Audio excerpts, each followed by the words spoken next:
Hello students, DIB के YouTube channel पर मैं हेमंत चौबे एक बार फिर से आप सभी लोगों का स्वागत करता हूं। हमारे यूट्यूब चैनल द्वारा संचालित एमपीपीएससी प्रीलिम्स 2025 के लिए करंट अफेयर्स की कक्षा में आप सभी लोगों को अच्छे से जानकारी है।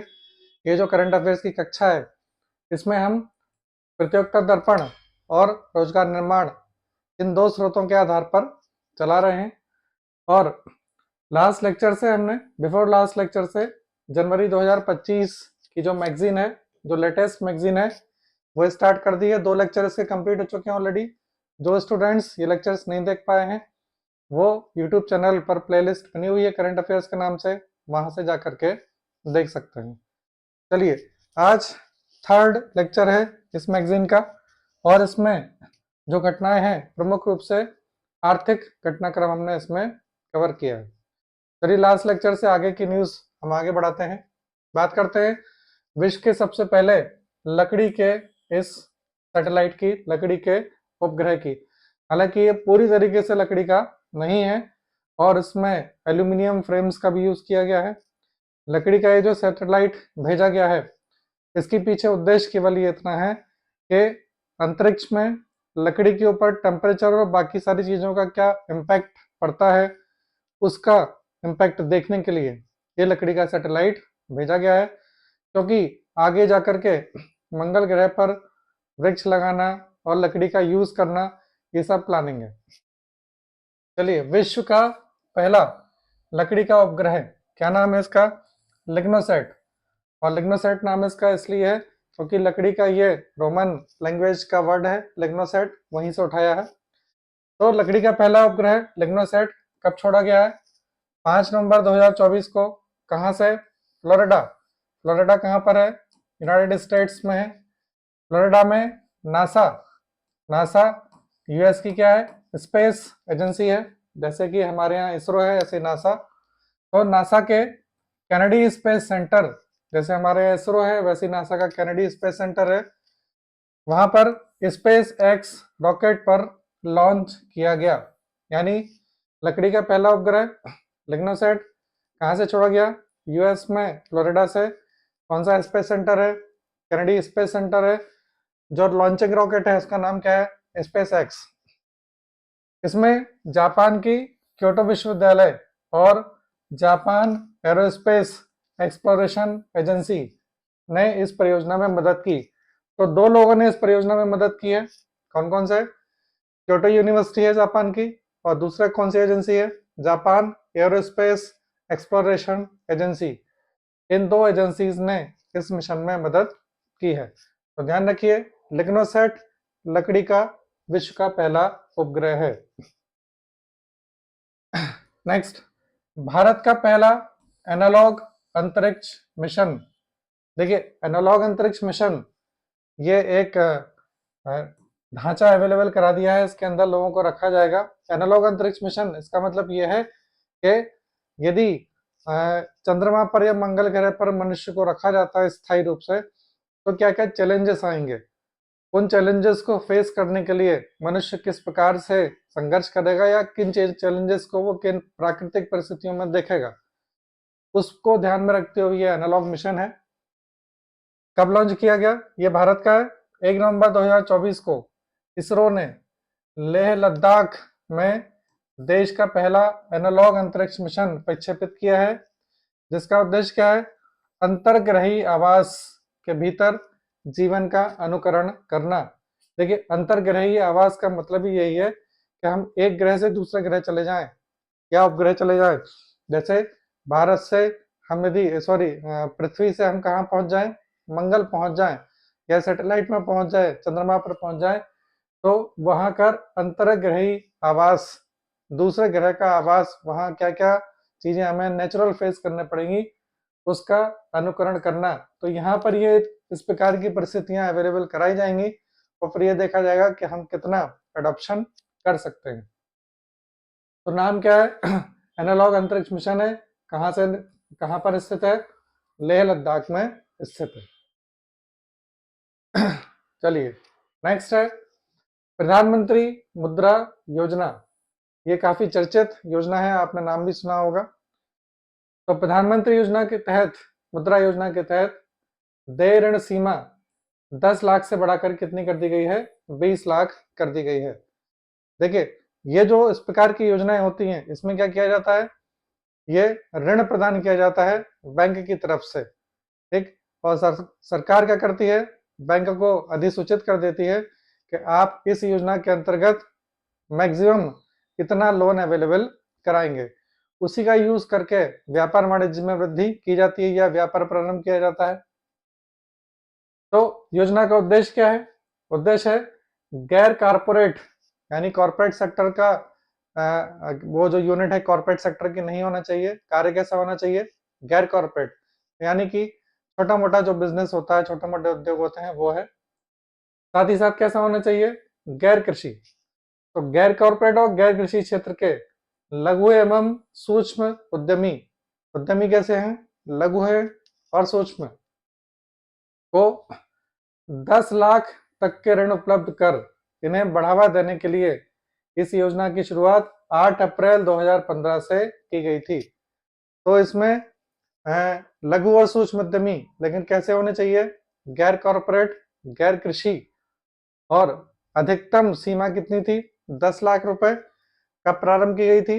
8 अप्रैल 2015 से। कौन सी योजना? प्रधानमंत्री मुद्रा योजना, यह प्रारंभ की गई थी। इसमें 3 श्रेणियों में ऋण दिए जाते हैं, यानी जो ऋण दिया जाता है वो 3 कैटेगरी में दिया जाता है। सबसे पहला ऋण कौन सा कहलाता है? शिशु ऋण। सबसे पहला ऋण शिशु ऋण, सबसे नीचे कैटेगरी का, और उसमें 50,000 रुपए तक का ऋण प्रदान किया जाता है उद्यमियों को। दूसरा किशोर ऋण कहलाता है, इससे ऊपर है, तो 50,000 से 5 लाख रुपए तक का ऋण दिया जाता है। कौन सा ऋण हो गया? किशोर ऋण। तीसरा तरुण ऋण, और उसमें 5 लाख से 10 लाख रुपए तक का ऋण प्रदान किया जाता है। यानी 3 कैटेगरी है। शिशु अप टू 50,000, किशोर 50,000 से 5 लाख, और तरुण ये 5 से 10 लाख। 3 कैटेगरी में लोन मिलता है। अब इसमें क्या किया गया है? इसमें एक नई चौथी श्रेणी जोड़ दी गई है, जिसका नाम क्या है? तरुण प्लस। यानी इसमें सबसे लास्ट श्रेणी कौन सी थी? तरुण। तो अब उन्होंने क्या चालू कर दिया है? तरुण प्लस, और इसमें ही लिमिट बढ़ा दी है। चौथी कैटेगरी में क्या कर दी गई है? 10 लाख से 20 लाख तक। तो वो जो 10 लाख की लिमिट है वो 20 लाख की कर दी है, लेकिन उसके साथ एक कंडीशन अप्लाई कर दी है, यानी कि ये जो कैटेगरी है कंडीशन के साथ मिलेगी। क्या कंडीशन है? ऐसे उद्यमियों को उपलब्ध होगी जिन्होंने तरुण श्रेणी के तहत अपने पिछले ऋण का लाभ उठाते हुए उसका सफलतापूर्वक भुगतान भी किया गया है। यानी ऐसे उद्यमी जिन्होंने तरुण ऋण उठाया था और उसका पेमेंट वापस बैंक को, लोन का पूरा पेमेंट कर दिया सफलतापूर्वक बिना किसी डिफॉल्ट के, तो उनको फिर गवर्नमेंट ऑफर करती है कि अब आप 10 लाख से 20 लाख रुपए तक का भी ऋण ले सकते हैं। तो एक कंडीशन के साथ अवेलेबल है, बट 20 लाख रुपए तक की सीमा इसमें कर दी गई है। चलिए नेक्स्ट आगे देखें। क्षेत्रीय ग्रामीण बैंक, हम इसको क्या बोलते हैं? आरआरबी, रीजनल रूरल बैंक के नाम से जानते हैं इंग्लिश में। के विलय की प्रक्रिया का चौथा चरण, यानी क्षेत्रीय ग्रामीण बैंक पहले स्थापित किए गए थे। आरआरबी का जो उद्देश्य है वो ग्रामीण विकास या क्षेत्रीय विकास, कृषि और ग्रामीण विकास के क्षेत्र में ऋण प्रदान करते हैं, जैसे नर्मदा झाबुआ क्षेत्रीय ग्रामीण विकास बैंक है, ठीक है। और ये जो ग्रामीण विकास बैंक है इनकी संख्या पहले बहुत ज्यादा थी, लेकिन फिर जो कमर्शियल बैंक थे वो भी इनकी तरह काम करने लगे, तो धीरे धीरे ग्रामीण बैंक की संख्या कम कर दी गई है। तो अब चौथा चरण चल रहा है इनके आपस में मर्जर का, विलय का। और अब क्या है कंडीशन? सरकार का उद्देश्य क्या है? प्रत्येक राज्य में एक ही आरआरबी होगा, यानी एक राज्य एक आरआरबी। चौथा चरण कब चालू हो गया है? नवंबर 2024 में वित्त मंत्रालय द्वारा प्रारंभ किया जा चुका है। इस चरण में 15 आरआरबी का अस्तित्व समाप्त हो जाएगा और संख्या 43 से घटकर 28 रह जाएगी। यानी वर्तमान समय की यदि बात की जाए तो वर्तमान समय में आरआरबी की संख्या हमारे पूरे देश में यदि आपसे पूछते हैं तो कितनी है? 43 है। बाद में 28 रह जाएगी जब ये चरण समाप्त हो जाएगा। आपके जब परीक्षा होगी फरवरी में, तो उस समय आपको अपडेट देखना पड़ेगा कि आखिर कितने आरआरबी बचे हैं। आरआरबी का जो एस्टेब्लिशमेंट होता है, उस एस्टेब्लिशमेंट में जो सेंट्रल गवर्नमेंट होती है, सेंट्रल गवर्नमेंट, इसका 50% योगदान होता है। स्टेट गवर्नमेंट का 15% योगदान होता है। इसके अलावा एक प्रायोजक बैंक होता है, उसको हम लीड बैंक भी बोलते हैं, ठीक है ना, स्पॉन्सर बैंक भी बोलते हैं, प्रायोजक बैंक, और इसका योगदान कितना होता है? 35%। ये भी आपसे पूछ सकते हैं क्योंकि आपके सिलेबस में है, तो ध्यान रखिएगा। लीड बैंक या स्पॉन्सर बैंक, जैसे एसबीआई स्पॉन्सर बैंक हो सकता है, बैंक ऑफ इंडिया या बैंक ऑफ बड़ौदा, ये स्पॉन्सर बैंक हो सकते हैं। तो सेंट्रल गवर्नमेंट का योगदान 50% उसके एस्टेब्लिशमेंट में, किसके एस्टेब्लिशमेंट में? आरआरबी के एस्टेब्लिशमेंट में। स्टेट गवर्नमेंट का 15%, जो भी राज्य है, जैसे मध्य प्रदेश का है तो मध्य प्रदेश का योगदान, और जो स्पॉन्सर बैंक है उसका योगदान कितना है? 35%। इसकी सारी हैंडलिंग स्पॉन्सर बैंक ही करता है, वो इसी की रिस्पॉन्सिबिलिटी है। Next, MSME, micro small and middle enterprises, पूरा नाम है इसका, micro small and middle enterprises. MSME, IPO, IPO, IPO का मतलब क्या होता है? Initial public offer, initial public offer, यानी कोई भी इंडस्ट्री या कोई भी कंपनी जब पहली बार अपना पब्लिक ऑफर यानी कि शेयर इशू करती है, तब उसे क्या बोलते हैं हम? इनिशियल पब्लिक ऑफर, यानी पहली बार शेयर मार्केट से उसके शेयर्स जारी होते हैं, किसके लिए? पब्लिक के लिए, तो उसे आईपीओ बोला जाता है। तो आईपीओ में आवेदन की न्यूनतम राशि 1 लाख से बढ़ाकर 2 लाख करने का प्रस्ताव। एक्चुअली क्या होता है कि जो नॉर्मल कंपनीज होती हैं, बड़ी बड़ी कंपनीज होती हैं, उनका जब आईपीओ आता है तो नॉर्मली उसमें 15,000 का एक स्लॉट आता है, ऐसा ही रखा जाता है, तो 15,000 का एक स्लॉट आता है और हम स्लॉट के लिए अप्लाई करते हैं। यदि मिल गया, हमारी किस्मत अच्छी रही, तो आपको एक स्लॉट मिल सकता है, 2 मिल सकते हैं, 3, जितने भी मिल सकते हैं, या हो सकता है आपको एक भी नहीं मिले, नहीं मिलेगा तो आपके पैसे वापस आ जाएंगे। तो जैसे उसमें 15,000 होता है, ऐसे ही एमएसएमई, जो कि माइक्रो स्मॉल है इसलिए इसमें लिमिट ज़्यादा रखी थी, तो एमएसएमई में मिनिमम लिमिट एक स्लॉट की कितनी होती है? 1 लाख रुपए। अब सेबी ने इसको क्या बोल दिया है कि भाई इसको बढ़ा करके 2 लाख रुपए कर दिया जाए, तो 1 लाख से बढ़ा करके 2 लाख करने का प्रस्ताव है। नेक्स्ट, प्राकृतिक खेती को बढ़ावा देने के लिए राष्ट्रीय प्राकृतिक खेती मिशन 25 नवंबर 2024 को केंद्रीय मंत्रिमंडल की अनुमति से प्राप्त हुई। तो कौन सा मिशन चल रहा है? राष्ट्रीय प्राकृतिक खेती मिशन। कब से प्रारंभ हो गया? 25 नवंबर 2024 से।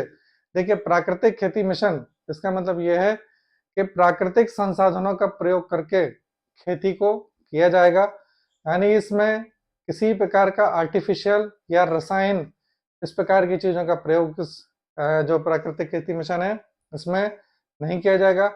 प्राकृतिक खाद, प्राकृतिक रूप से मृदा की उर्वरता को बढ़ाना, ये सब सारी चीज़ें इसमें रहेंगी, और ये इसके जो उत्पाद रहेंगे उससे क्या होगा? एक स्वस्थ वातावरण या हेल्दी लाइफ तैयार होगी। तो इंपॉर्टेंट है, ध्यान रखिएगा, राष्ट्रीय प्राकृतिक खेती मिशन 25 नवंबर 2024 से प्रारंभ किया गया।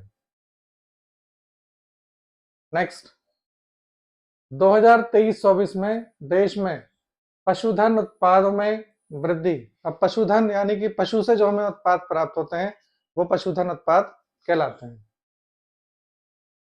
आंकड़े किसने जारी किए? पशुपालन और डेयरी मंत्रालय, इनने आंकड़े जारी किए हैं कि अनंतिम आंकड़े, देखिए शब्द क्या आ रहा है? अनंतिम। मैंने आपको बताया था अनंतिम का मतलब क्या है, ये अभी फाइनलाइज नहीं है, इसमें बाद में जाकर के थोड़ा बहुत संशोधन हो सकता है। अनंतिम आंकड़े 26 नवंबर 2024 को राष्ट्रीय दुग्ध दिवस के अवसर पर जारी किए गए। यानी राष्ट्रीय दुग्ध दिवस ये कब आता है? ये आता है 26 नवंबर को। तो 26 नवंबर को राष्ट्रीय दुग्ध दिवस पर पशुपालन और डेयरी मंत्रालय ने क्या आंकड़े जारी किए हैं? पशुधन उत्पादों के आंकड़े जारी किए हैं। आंकड़े कब से कब तक के हैं? ये आंकड़े हैं 1 मार्च 2023 से 29 फरवरी 2024 की अवधि के, ये लेटेस्ट है। क्या क्या है इसमें, क्या क्या जारी किया है? 2023-24 में देश में दूध उत्पादन में पहले 3 राज्य, ये काफी महत्वपूर्ण है आपके लिए।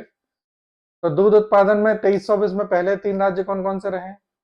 नंबर 1, ये क्रोनोलॉजी में ही लिखा हुआ, पहले नंबर पर यूपी है, दूसरे नंबर पर राजस्थान है, और तीसरे नंबर पर ये काफी इंपॉर्टेंट है हमारा मध्य प्रदेश।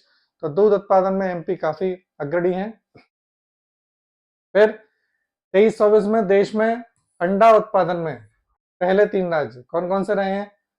आंध्र प्रदेश, नंबर 2 तमिलनाडु, और नंबर 3 तेलंगाना। यहाँ आपको ध्यान रखने की आवश्यकता है, यूपी, राजस्थान और एमपी। अंडा उत्पादन में आंध्र प्रदेश, तमिलनाडु और तेलंगाना। पहला जो है वो तो आपको याद ही रखना है। फिर मांस उत्पादन की चर्चा करें तो मांस उत्पादन में पश्चिम बंगाल, यूपी और महाराष्ट्र। ठीक, मांस उत्पादन में कौन कौन से हैं? पश्चिम बंगाल, यूपी, महाराष्ट्र। ऊन उत्पादन, ठीक है, ऊन उत्पादन, तो ऊन उत्पादन के पहले 3 राज्य कौन कौन से हैं? राजस्थान, जम्मू कश्मीर और गुजरात। ठीक है, यहाँ जम्मू कश्मीर सेकंड हो चुका है, बहुत पहले प्रथम स्थान पर था।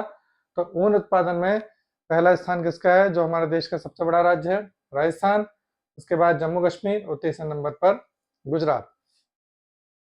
ठीक, तो ये आज के इस लेक्चर में इतना ही है। ये जो मैगजीन है जनवरी की, उसमें आर्थिक घटनाक्रम जितना दिया गया है वो इतना मैंने आपको बता दिया है। अब जो नेक्स्ट वीडियो आएगा हमारा, उसमें हम खेल परिदृश्य पर चर्चा करेंगे, यानी इस मैगजीन में जो खेल की जितनी घटनाएं दी गई हैं उस पर हम चर्चा करेंगे।